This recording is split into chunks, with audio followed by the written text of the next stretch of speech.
কোনো বিতর্কিত কথা বলার আগে অবশ্যই বারবার যাচাই করে নেওয়া উচিত এবং সেই জন্যেই সুপ্রিম কোর্টের আগের দিন আর জি কর মামলার যে শুনানিটা হয়েছিল সেটা বারবার শুনছিলাম এবং সেখান থেকে বেশ কিছু প্রশ্ন আমার নিজের মাথাতেই উঠে আসে। প্রথম প্রশ্ন হচ্ছে, এই যে গতকাল আর জি করের শুনানি হলো, সেখানে জুনিয়র চিকিৎসকদের আইনজীবী যিনি উপস্থিত ছিলেন তিনি কি একবারও সুপ্রিম কোর্টে জানিয়েছেন যে জুনিয়র চিকিৎসকরা আবারও পূর্ণ কর্মবিরতিতে ফিরে যাওয়ার চিন্তা ভাবনা করছে বা আবারও পূর্ণ কর্মবিরতিতে তারা ফিরে যেতে পারে? না, বরং জুনিয়র চিকিৎসকদের আইনজীবী সুপ্রিম কোর্টে দাঁড়িয়ে সম্পূর্ণ উল্টো কথা বলেছেন এবং বলেছেন জুনিয়র চিকিৎসকরা কাজে ফিরে গেছেন। এমার্জেন্সি এসেনশিয়াল সার্ভিস, যার মধ্যে ওপিডিও পড়ে, সমস্ত কাজকর্মই কিন্তু জুনিয়র চিকিৎসকরা করছেন। এরপরে আমার যে প্রশ্নটা মনে হলো যে সুপ্রিম কোর্টের প্রধান বিচারপতি চিকিৎসকদের নিরাপত্তা ব্যবস্থা, তাদের সুরক্ষা নিশ্চিত করার জন্য কাজকর্ম, সেগুলো নিয়ে কি একটা বাক্যও ব্যয় করেননি আদালতে? না, সুপ্রিম কোর্টের প্রধান বিচারপতি আলাদা করে এই নিয়ে প্রশ্ন করেছেন, রাজ্যকে ভৎসনা করেছেন, কেন এত সময় লাগছে, কেন দেরি হচ্ছে, তাড়াতাড়ি করতে হবে, নির্দিষ্ট সময়ের মধ্যে শেষ করতে হবে, এই সমস্ত কথাগুলো কিন্তু তিনি নথিবদ্ধ করিয়েছেন। থ্রেট কালচারের কথা কি একবারও সুপ্রিম কোর্টে উঠে আসেনি? না, সেটাও উঠেছে। যখন জুনিয়র চিকিৎসকদের তরফ থেকে একটি আবেদন সামনে রাখা হয়েছে যে কিছু মানুষজন যারা থ্রেট কালচারের মাথায় রয়েছে তাদের এই তদন্ত চলাকালীন একটা ছুটিতে পাঠাতে হবে বা রাজ্য সরকারের তরফ থেকে তাদের বিরুদ্ধে কোনো একটা পদক্ষেপ নিতে হবে, টেম্পোরারি সাসপেন্ড করতে হবে। এবার এই বিষয়টা নিয়েও কিন্তু রাজ্যের আইনজীবীকে মানতে বাধ্য করানো হয়েছে যে হ্যাঁ, নাম দেওয়া হবে এবং তাদের বিরুদ্ধে রাজ্যকে ব্যবস্থা নিতে হবে। এরপরে যে প্রশ্নটা উঠে আসে, সাগর দত্তের ঘটনার কথা যখন এই চিকিৎসকদের ওপরে চাপিয়ে দেওয়ার একটা চেষ্টা করা হয় রাজ্যের তরফ থেকে, তখন কি চিকিৎসকদের আইনজীবী চুপ করেছিলেন? না, তিনি সঙ্গে সঙ্গে প্রতিবাদ করেছেন এবং বলেছেন কোনো প্রমাণ ছাড়া এই ধরনের অপপ্রচার করা যাবে না এবং সাগর দত্তের ঘটনায় চিকিৎসকদের বা চিকিৎসা কর্মীদের কোথাও কোনো দোষ ছিল এই বিষয়টা কিন্তু সুপ্রিম কোর্টে একেবারেই গ্রাহ্য হয়নি। এইবার আপনি প্রশ্ন করতে পারেন যে জুনিয়র চিকিৎসকদের এই রাজ্যের শাসক দলের তরফ থেকে লোকজন যে বিভিন্ন সময় হুমকি দিচ্ছেন, ভয় দেখাচ্ছেন, এই কথাটা কি সুপ্রিম কোর্টে উঠে এসেছিল? এইখানেই হচ্ছে প্রশ্ন যে এই কথাটা সুপ্রিম কোর্টে জুনিয়র চিকিৎসকদের আইনজীবী একবারের জন্যও কেন উচ্চারণ করলেন না? তিনি একবারের জন্যও এটা কেন প্রেজেন্ট করলেন না যে এইভাবে চিকিৎসকদের ভয় দেখানো হচ্ছে বা হুমকি দেওয়া হচ্ছে? এর পেছনে কারণটা কি? তাহলে বিভিন্ন রকম প্রশ্ন করার পরেও, বারবার অনেক কিছু খতিয়ে দেখার পরেও আমি এই বিষয়টার উপরে আলোকপাত করতে পারিনি বা এটা আমি বুঝতে পারিনি যে কেন চিকিৎসকদের প্রতিনিধি হিসেবে চিকিৎসকদের আইনজীবী সুপ্রিম কোর্টে দাঁড়িয়ে যে কথাটা বললেন, চিকিৎসকরা তার থেকে সম্পূর্ণ উল্টো দিকে ঘুরে গিয়ে সেই কথাটাকে সম্পূর্ণ উল্লঙ্ঘন করে কেন পূর্ণ কর্মবিরতির সিদ্ধান্তে গেলেন। এবং তার সঙ্গে আরো বেশ কিছু প্রশ্ন এখানে উঠে আসে। চিকিৎসকরা এই যে কর্মবিরতিতে গেলেন, এর কোনো সুফল অভয়ার তদন্তে কি দেখতে পাওয়া যাবে? অভয়ার তদন্তের ওপরে এই কর্মবিরতির কোনো ভালো প্রভাব কি দেখতে পাওয়া যাবে? তারই সঙ্গে আরো প্রশ্ন উঠে আসছে এই মুহূর্তে, চিকিৎসকদের পাশে আপামর বাঙালি কিন্তু গিয়ে দাঁড়িয়েছে, সম্পূর্ণভাবে তাদের সমর্থন করেছে, নৈতিকভাবে তাদের পাশে থেকেছে। তার কারণ একটা নীতি, একটা বিশ্বাসের উপর দাঁড়িয়ে তারা এই আন্দোলনকে প্রথম দিন থেকে সমর্থন করেছেন। এখন কোন নীতির ওপরে দাঁড়িয়ে চিকিৎসকরা এই কর্মবিরতির সিদ্ধান্তে ফিরে যাচ্ছেন বা কোন নীতির ওপরে দাঁড়িয়ে চিকিৎসকরা কি এইরকম কোনো চিন্তা ভাবনা করছেন যে এতদিন যেভাবে প্রশ্নাতীতভাবে তাদের পাশে থেকে সমর্থন করা হয়েছে সেই একইভাবে তাদের কোনো প্রশ্ন না করে প্রশ্নাতীতভাবে তাদেরকে সমর্থন করতে হবে? এই মুহূর্তে অনেকগুলো প্রশ্ন উঠে আসছে এবং এই প্রশ্ন শুধুমাত্র সাধারণ মানুষের মধ্যে থেকে উঠে আসছে তা কিন্তু নয়। চিকিৎসকদের নিজেদের কমিউনিটি, তাদের ফ্রেটার্নিটি, ফ্যাকাল্টি, তাদের সতীর্থ, অন্যান্য চিকিৎসা কর্মী, সব জায়গা থেকেই প্রশ্ন উঠে আসছে। এবার এই প্রশ্নগুলো ন্যায্য না অন্যায্য সেটা বিচার করার আমি কেউ নই, কিন্তু প্রশ্নগুলো সামনে রেখে সেগুলোর মূল্যায়ন তো আমরা অবশ্যই করতেই পারি। আপনি দেখবেন এই জুনিয়র চিকিৎসকরা কেন পূর্ণ কর্মবিরতিতে আবার ফিরে যাচ্ছেন তার কারণ হিসেবে বেশ কিছু দাবি তারা সামনে রেখেছেন, যার মধ্যে একদম প্রথমেই রয়েছে অভয়ার সঙ্গে যে ঘটনা ঘটেছে, আর জি করে যে মর্মান্তিক ভয়াবহ ঘটনা ঘটেছে, একজন মহিলা চিকিৎসক কর্মরত অবস্থায় ধর্ষিত হয়ে খুন হয়েছেন, সেই ঘটনা যে উঠেছে সেই তদন্ত নিয়ে তাদের দাবি রয়েছে এবং সেখানে দেখা যাচ্ছে জুনিয়র চিকিৎসকদের মধ্যে থেকে তাদেরই একজন প্রতিনিধি তিনি বলছেন যে এই ঘটনায় একজনকে গ্রেপ্তার করা হয়েছিল, তারপর তদন্ত তদন্তে টালবাহানার অভিযোগ এনে তালা থানার ওসি এবং তার আগে আরজি করের প্রাক্তন অধ্যক্ষ সন্দীপ ঘোষকে গ্রেপ্তার করা হয়েছে। এই ঘটনায় আর কারা কারা যুক্ত রয়েছেন, প্রকৃত দোষী কারা? আমরা প্রথম থেকেই বলে এসেছি যে একাধিক মানুষের এই ঘটনায় যুক্ত থাকার সম্ভাবনা রয়েছে। তাহলে সেক্ষেত্রে কারা কারা যুক্ত ছিল বা এই যে আমাদের সন্দেহ সেটা ঠিক কিনা, এই বিষয়টা সম্পর্কে সিবিআই পরিষ্কার করে তাদের বক্তব্য সামনে রাখুক, তারা জানাক যে এই ঘটনার পেছনে, এই অপরাধের পেছনে মোটিভ কি ছিল। দেখুন, প্রচন্ড আবেগের জায়গা থেকে করা এই প্রশ্নটা ঠিকই প্রশ্ন, কিন্তু কথাটা হচ্ছে এই ডাক্তাররা যেরকম শরীর চেনেন সেরকমই আইন হচ্ছে অপরাধ চেনে, এবং প্রত্যেকটা জিনিসের একটা প্রক্রিয়া রয়েছে। আপনি দেখবেন এই যে বলা হচ্ছে সিবিআই তাদের এই যে কি কি মোটিভ রয়েছে, কারা যুক্ত রয়েছেন, কজন যুক্ত রয়েছেন, এই সম্পর্কে পরিষ্কারভাবে সামনে এসে তথ্য দিক। আপনি খেয়াল করে দেখবেন সিবিআই তদন্ত শেষ হওয়ার আগে এই সমস্ত তথ্য কখনোই ডাইভালজ করে না, কখনোই সেটা সামনে রাখে না। এবং এটা শুধুমাত্র পশ্চিমবঙ্গ বলে নয়, গোটা দেশের আপনি যে কোনো তদন্ত ধরে নিন, সেখানে তদন্ত শেষ হওয়ার আগে কি হচ্ছে না হচ্ছে সেই তদন্তে সেই সমস্ত কিছু সর্বসমক্ষে তারা আনে না। কারণ এর পেছনে সব থেকে বড় একটা কারণ হচ্ছে যে যাদের বিরুদ্ধে তদন্ত চলছে বা যেদিক দিয়ে সিবিআই গিয়ে তাদেরকে ধরার চেষ্টা করছে সেই রাস্তাগুলো বন্ধ হয়ে যেতে পারে, আগে থেকে তারা অ্যালার্ট হয়ে যেতে পারেন, এই সমস্ত কারণে তারা কিন্তু সেগুলো সামনে রাখেন না। সিবিআই এর তরফ থেকে আদালতে বলা হয়েছে যে ভারতীয় ন্যায় সংহিতা অনুযায়ী নির্দিষ্ট যে দিনের মধ্যে চার্জশিট জমা দেবার কথা, সিবিআই সেই নির্দিষ্ট দিনের মধ্যেই চার্জশিট জমা দেবে, তারা কিন্তু দেরি করবে না। কিন্তু চার্জশিট দেওয়ার আগে সিবিআই এর তরফ থেকে এই তথ্যগুলো সামনে রাখা হবে তার কোনো সম্ভাবনা নেই। সিবিআই একদম পরিষ্কার বিবৃতি দিয়ে তদন্ত শেষ হওয়ার আগেই সবটা জানিয়ে দেবে, তার কোনো সম্ভাবনা নেই। তাহলে জুনিয়র চিকিৎসকদের কর্মবিরতির কোন রকম প্রভাব এই তদন্তের উপরে কি আদৌ দেখতে পাওয়া যাবে? মানে কর্মবিরতির জন্য সিবিআই তাড়াহুড়ো করে তাদের তদন্ত এগিয়ে নিয়ে যাবে, কিংবা তদন্তের মাঝপথেই তারা বিভিন্ন তথ্য সামনে রেখে দেবে, এরকম কোনো সম্ভাবনাই কিন্তু দেখতে পাওয়া যাচ্ছে না। তাহলে কর্মবিরতির পিছনে এটা কি আদৌ মানে একটা ভ্যালিড বা সলিড কারণ হতে পারে? দ্বিতীয় দাবি হচ্ছে স্বাস্থ্য সচিব নারায়ণ স্বরূপ নিগমকে সরাতে হবে, তাকে অপসারিত করতে হবে। এইখানে কারণ এইবারে তাদের যাই থাক না কেন, সব থেকে বড় যে প্রশ্নটা উঠে আসবে সেটা হচ্ছে জুনিয়র চিকিৎসকদের এই নারায়ণ স্বরূপ নিগমকে স্বাস্থ্য সচিবের পদ থেকে সরাতে হবে দাবিটা আগেও ছিল। এই দাবি নিয়ে মুখ্যমন্ত্রীর সঙ্গে জুনিয়র চিকিৎসকদের অলরেডি আলোচনা হয়ে গেছে। সেখান থেকে কাদের সরানো হবে, কাদের সরানো হবে না, কাদের বদলি হবে, সমস্ত আলোচনা হয়ে গেছে, সেই সমস্ত সিদ্ধান্ত সবকিছু সামনে এসে গেছে, এবং সেটা মেনে নিয়ে জুনিয়র চিকিৎসকরা কিন্তু কাজে ফিরে গিয়েছিলেন।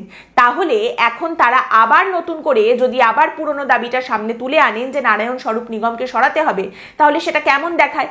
এবং এখানে তাহলে প্রশ্ন করতে হয়, প্রথমেই যখন তাহলে আপনারা দেখলেন যে নারায়ণ স্বরূপ নিগমকে সরানো হচ্ছে না, আপনারা সেটা মানলেন কেন? সেটা মেনে আপনারা কাজে ফিরলেন কেন? এরপর অবশ্যই যে বাকি দাবিগুলো রয়েছে 3 থেকে 7 পর্যন্ত আপনি খেয়াল করে দেখবেন তাদের নিরাপত্তা ব্যবস্থা সংক্রান্ত দাবি রয়েছে, রেফারেল সিস্টেমের দাবি রয়েছে, কোথায় কটা বেড ফাঁকা আছে না আছে সে সম্পর্কে যাতে রোগীদেরকে জানানো হয়, তাদের হেনস্থার মুখে পড়তে না হয়, এই সমস্ত ব্যবস্থা ঠিক করা নিয়ে রয়েছে।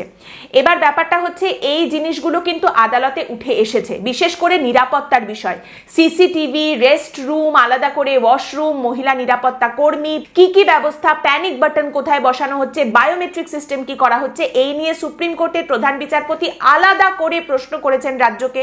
তারপর রাজ্যকে এর জন্য ভর্ৎসনাও শুনতে হয়েছে যে কেন এত দেরি হচ্ছে। রাজ্যের আইনজীবীর তরফ থেকে 31শে অক্টোবর এই ডেটটা বের করা গেছে যে এই তারিখের মধ্যে কাজকর্ম সব শেষ হয়ে যাবে। এবার এখানে জুনিয়র চিকিৎসকদের দাবি এটা হতে পারে যে রাজ্য সরকার কেন আরো দ্রুততার সঙ্গে কাজ করছে না, আরো তাড়াতাড়ি কাজ করছে না, কিন্তু এই বিষয়টাকে সম্পূর্ণ অগ্রাহ্য করা হচ্ছে। রাজ্য সরকারই বলুন বা সুপ্রিম কোর্টই বলুন, তারা বিষয়টা নিয়ে ভাবছেই না, সম্পূর্ণ অগ্রাহ্য করে বেরিয়ে যাচ্ছে। এই দাবি তো সামনে রাখার কোনো জায়গা নেই। এরপর চিকিৎসকদের যে দাবিটা রয়েছে সেটা হলো থ্রেট কালচার নিয়ে। আবারও আগেই যেটা বললাম, থ্রেট কালচার নিয়ে কিন্তু কথা সুপ্রিম কোর্টে উঠেছে।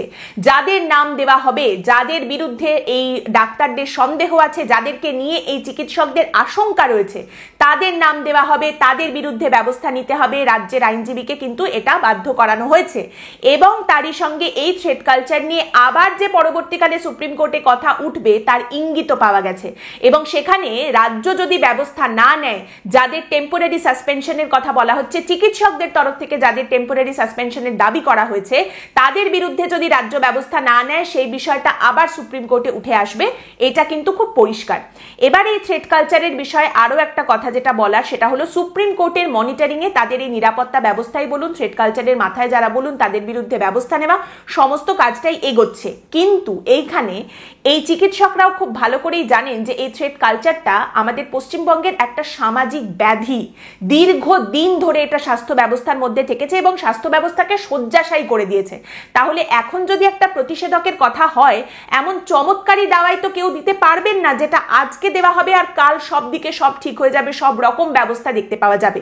আবারও এখানে দ্রুততার সঙ্গে পদক্ষেপ নেওয়ার দাবি তারা করতে পারেন, কিন্তু সম্পূর্ণ অগ্রাহ্য করা হচ্ছে বা সুপ্রিম কোর্ট এই বিষয়টা নিয়ে ভাবনা চিন্তা করছে না, এই দাবি তারা সামনে রাখতে পারবেন না। এরপরে যে দাবিটা ডাক্তাররা রেখেছেন সেটা হচ্ছে তাদের সংগঠন, তাদের নির্বাচন এবং তাদের দুর্নীতি সংক্রান্ত দাবি। তাহলে এইগুলো কি কর্মবিরতিতে যাওয়ার পেছনে মূল কারণ? এটাই যদি হয় তাহলে পরিষ্কার করে সেগুলো তাদের সামনে রাখা উচিত। আপেক্ষিক, ধোঁয়াশা এই সমস্ত কিছু সরিয়ে দিয়ে স্বচ্ছভাবে তাদের এই দাবিটা সামনে রাখা উচিত। এবং এখানে তাহলে প্রশ্ন উঠে আসে যে এই দাবির পিছনে কি রয়েছে, এটা কি নৈতিক দাবি না রাজনৈতিক দাবি? এর কোনো ফলাফল যদি দেখতে পাওয়া যায় সেটা কি রাজনৈতিকভাবে দেখতে পাওয়া যাবে, নাকি তদন্তে দেখতে পাওয়া যাবে, নাকি নৈতিকভাবে দেখতে পাওয়া যাবে? সাগর দত্তের ঘটনা ঘটার পরে জুনিয়র চিকিৎসকরা কর্মবিরতিতে যাওয়ার সিদ্ধান্ত নিয়েছেন, এটা যদি বলেন তাহলে সেক্ষেত্রে কিন্তু সাগর দত্তের ঘটনা ঘটার পর সাগর দত্তে অলরেডি কর্মবিরতির কথা ঘোষণা করা হয়েছিল। বাকি জুনিয়র চিকিৎসকরা জানিয়েছিলেন সুপ্রিম কোর্টে কি হয় সেটা দেখার পর তারা এই সিদ্ধান্তের কথা সামনে রাখবেন, এবং সেই অনুযায়ী কিন্তু সাগর দত্তের ঘটনা ঘটার পরে সুপ্রিম কোর্টের শুনানির পরে তারা পূর্ণ কর্মবিরতিতে যাওয়ার কথা ঘোষণা করেছেন। এইবার তাহলে এক এক করে ধরে ধরে দেখার কারণটা হলো এই সমস্ত কিছুর পরেও চিকিৎসকদের পূর্ণ কর্মবিরতিতে ফেরার যে সিদ্ধান্ত সেটা সম্পূর্ণ ঠিক, এইটা সব থেকে সহমর্মী যে ব্যক্তি তিনিও কি একদম সম্পূর্ণভাবে 100% বিশ্বাস করবেন? দেখুন, এই যে একটা কথা বারবার বলা হচ্ছে কে উৎসবে ফিরবেন আর কে উৎসবে ফিরবেন না, সেটা কিন্তু কেউ ডিকটেট করে দিতে পারে না, কেউ সেটা বলে দিতে পারবে না, এটা প্রত্যেকের ব্যক্তিগত বিষয়। কিন্তু এই চিকিৎসকরা পূর্ণ কর্মবিরতিতে ফিরবেন কি ফিরবেন না সেটা ব্যক্তিগত বিষয় তাদের নয়। তার কারণটা হচ্ছে প্রথমত তারা দীর্ঘ একটা আন্দোলন করেছেন, সেখানে প্রচুর মানুষ তাদের পাশে এসে দাঁড়িয়েছেন, সমস্ত উজাড় করে তাদের সমর্থন করেছেন। তারপরে তারা একবার কিন্তু কাজে ফিরে গিয়েছিলেন, সেখান থেকে তারা আবার পূর্ণ কর্মবিরতিতে যাওয়ার যে সিদ্ধান্ত নিয়েছেন তার পেছনে স্পষ্টভাবে কি কি কারণ রয়েছে এবং সুপ্রিম কোর্টে এই কর্মবিরতির পেছনে তারা কি যুক্তি দেবেন, সেখানেই বা তারা কি কি কারণ সামনে রাখবেন, সেটাও কিন্তু এখনো পরিষ্কার নয়। কারণ এর আগে সুপ্রিম কোর্টে তাদের তরফ থেকে সম্পূর্ণ উল্টো কথা উঠে এসেছে।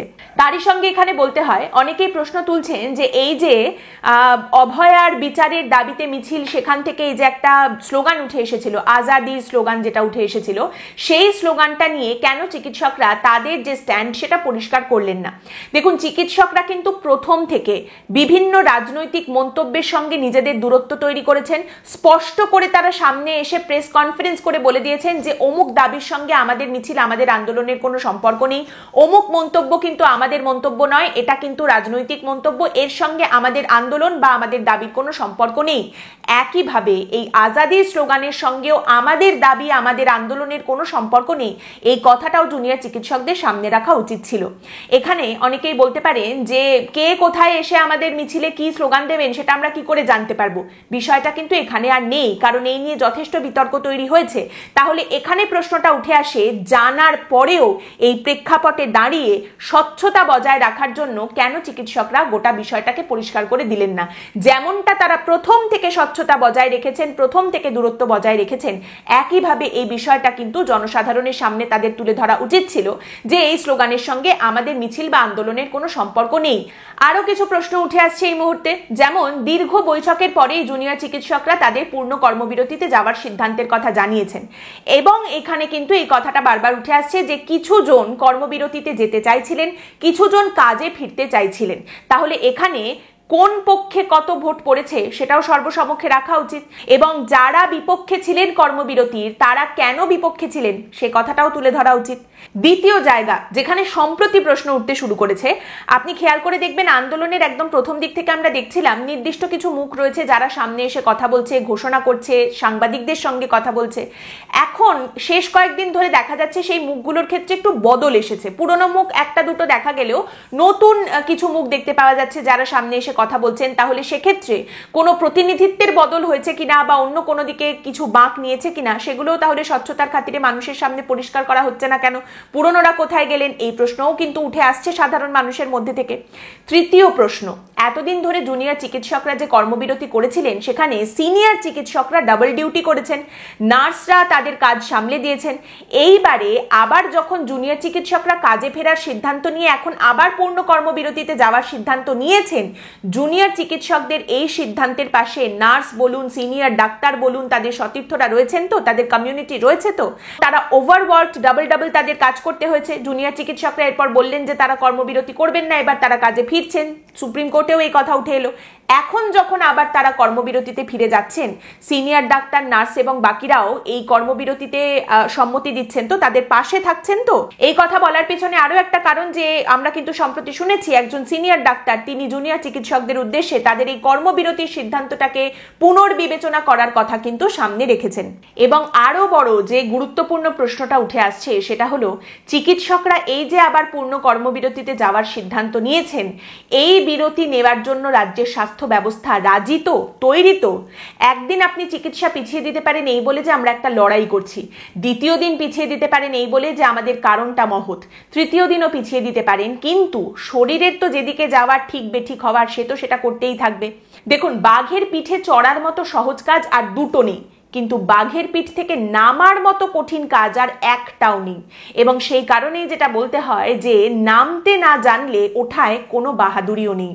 এই মুহূর্তে চিকিৎসকরা পূর্ণ কর্মবিরতির সিদ্ধান্ত নিয়েছেন, নিশ্চয়ই কিছু ভেবেই তারা সেই সিদ্ধান্ত নিয়েছেন। কি সেই ভাবনা সেটা তাদের সর্বসমক্ষে অবশ্যই স্পষ্ট করে দেওয়া উচিত। এরপর সুপ্রিম কোর্টে তাদের এই পূর্ণ কর্মবিরতিতে যাওয়ার সিদ্ধান্তকে তারা সঠিকভাবে রিপ্রেজেন্ট করতে পারবেন তো? তার পেছনে যথাযথ যুক্তি এবং কারণ তারা সুপ্রিম কোর্টে দর্শাতে পারবেন তো? এরপর রাজ্যের তরফ থেকে যদি কোনো পদক্ষেপ দেখতে পাওয়া যায়, আশা করি সেই সমস্ত কিছু প্রতিহত করার জন্য সমস্ত রকম প্রিকশনও তারা নিয়েছেন এবং সবটাই তারা বুঝতে পারছেন, ভালো না খারাপ, না ঠিক না বেঠিক, কোন দিকে তারা যাচ্ছেন। বুঝলেই ভালো, না বুঝলে সময়। আজকের পর্ব এখানেই শেষ করছি। আপনাদের মতামত এই পর্ব সম্পর্কে অবশ্যই জানাবেন কমেন্ট করে। পরের দিন আবার দেখা হবে অন্য একটি বিষয় নিয়ে আলোচনায়। ভালো থাকবেন।